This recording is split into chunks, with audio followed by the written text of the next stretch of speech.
O álcool 100% orgânico.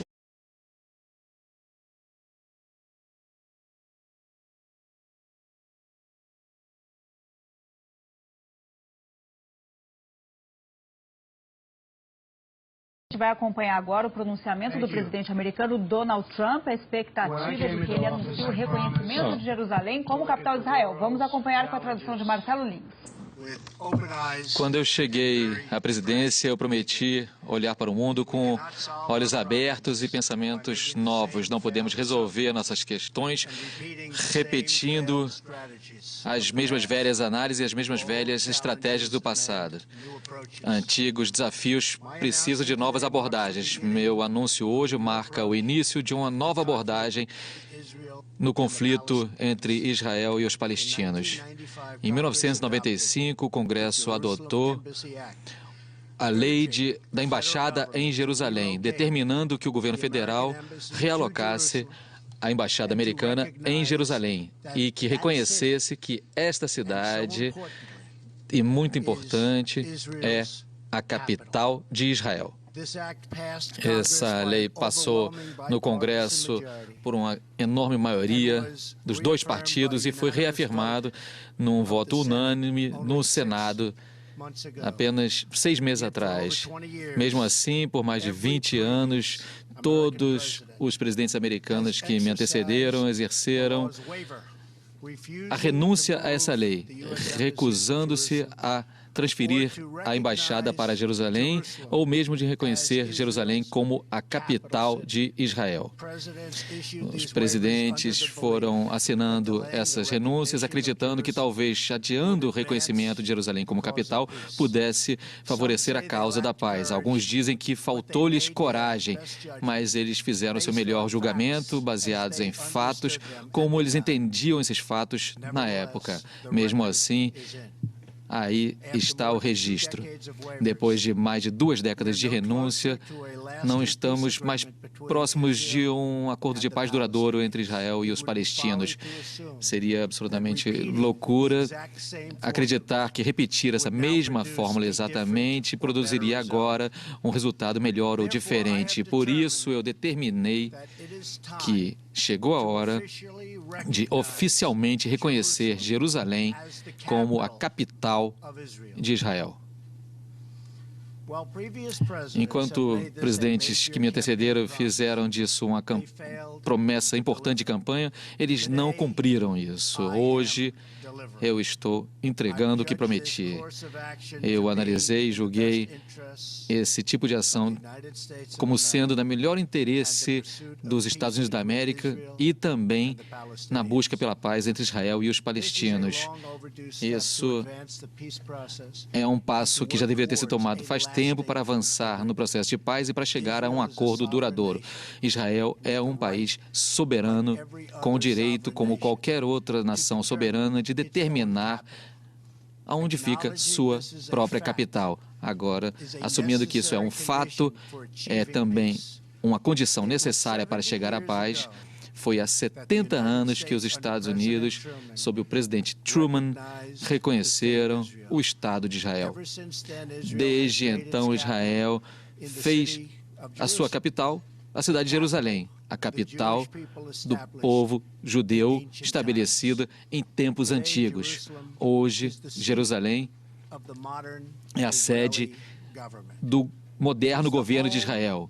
É sede também do Parlamento de Israel, a Knesset, assim como da Suprema Corte de Israel. É ali também que está localizada a residência oficial do primeiro-ministro e também do presidente.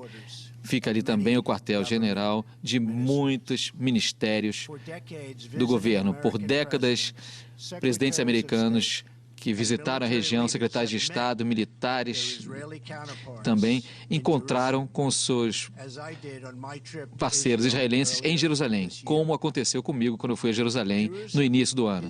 Jerusalém não é apenas o coração de 3 grandes religiões, mas é também o coração de uma das mais bem-sucedidas democracias do mundo.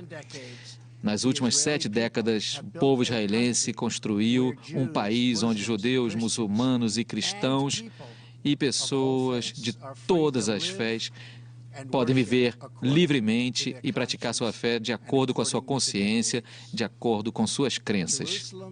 Jerusalém é hoje e precisa continuar sendo um lugar onde os judeus rezem no Muro das Lamentações, onde os cristãos caminhem às estações da Cruz do Calvário e onde os muçulmanos também rezem na Mesquita de Al-Aqsa.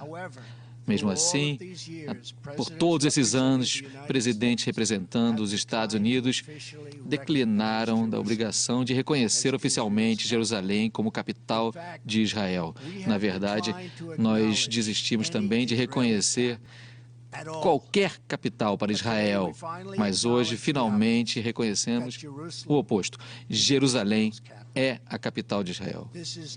Isso não é nada mais nem menos do que o reconhecimento da realidade. E também é a coisa certa a ser feita, algo que tem que ser feito. E é por isso, consistente com a lei da Embaixada em Jerusalém, também estou determinando que o Departamento de Estado comece os preparativos para mudar a Embaixada de Tel Aviv para Jerusalém. Isso vai começar imediatamente o processo de contratar arquitetos, engenheiros e planejadores para que, quando a Embaixada estiver pronta, seja um tributo magnífico à paz. Ao fazer esse anúncio, eu também quero deixar claro um ponto. Essa decisão não tem como intenção, de forma alguma, de refletir que estamos desistindo do nosso comprometimento de perseguir um acordo de paz duradouro. Nós queremos um acordo que seja um grande acordo para os israelenses e um grande acordo para os palestinos. Não estamos tomando uma posição de reconhecer nenhum status final, incluindo aí também os limites específicos da soberania israelense sobre Jerusalém, nem a resolução sobre as fronteiras contestadas. Essas questões ainda ficarão a cargo das partes envolvidas. Os Estados Unidos continuam profundamente comprometidos em ajudar a chegar a um acordo de paz aceitável para os dois lados. É minha intenção fazer tudo o que estiver ao meu alcance para garantir a construção deste acordo. É inquestionável que Jerusalém é uma das questões mais sensíveis nessas negociações. Os Estados Unidos apoiam a ideia de 2 estados como solução, desde que isso seja acordado pelos dois lados. Enquanto isso, eu peço a todos os lados que mantenham o status quo do momento relativo aos locais sagrados, como o Monte do Templo al-Sharif. Acima de tudo, o nosso grande pensamento está direcionado para a paz, que é o que merece toda a alma humana. Com as ações de hoje, eu reafirmo o comprometimento da minha administração em se alcançar a paz e segurança para toda a região. É claro que vai haver desacordos e vai haver ressentimentos relativos a esse anúncio, mas confiamos que, no final de tudo, depois que passarmos por esses desacordos, chegaremos a uma paz e a um lugar muito melhor no que diz respeito ao entendimento e cooperação. A cidade sagrada deve trazer o melhor da humanidade, que nos elevemos até onde é possível, nunca segurando-nos para trás, de volta para as velhas brigas que foram ficando cada vez mais previsíveis. A paz nunca está além do alcance daqueles que estão querendo alcançá-la. Por isso, hoje, fizemos um apelo à calma, à moderação e para que as vozes da tolerância se sobreponham aos que defendem o ódio. Nossos filhos devem herdar o nosso amor, não os nossos conflitos. Eu repito, a mensagem que estou passando e que eu passei lá no histórico encontro na Arábia Saudita no início do ano. O Oriente Médio é uma região rica em cultura, em espiritualidade e história. O seu povo é brilhante, orgulhoso e diversificado, vibrante e forte. Mas o incrível futuro que aguarda essa região está sendo seguro por causa do banho de sangue, ignorância e terror. O vice-presidente Pence vai viajar à região nos próximos dias para reafirmar o nosso comprometimento de trabalhar com os parceiros do Oriente Médio para derrotar o radicalismo que ameaça as esperanças e os sonhos das gerações futuras. Chegou a hora para os muitos que querem a paz que expulsem os extremistas do seio deles. É tempo, a hora é chegada para que todas as nações civilizadas e os povos respondam aos desacordos com debate razoável e não violência. E é tempo também para que jovens e moderadas vozes por todo o Oriente Médio peçam para si mesmas e defendam um futuro brilhante e bonito.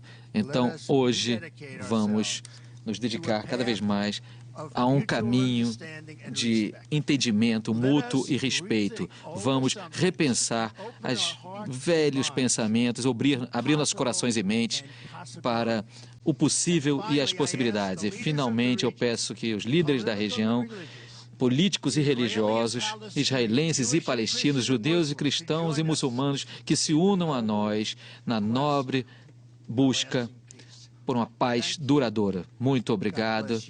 Deus abençoe vocês, Deus abençoe Israel, Deus abençoe os palestinos e Deus abençoe os Estados Unidos. Muito obrigado. Muito obrigado. A gente acompanhou, portanto, o pronunciamento de Donald Trump com a tradução simultânea de Marcelo Lins, que vai voltar daqui a pouquinho, justamente para falar sobre a repercussão.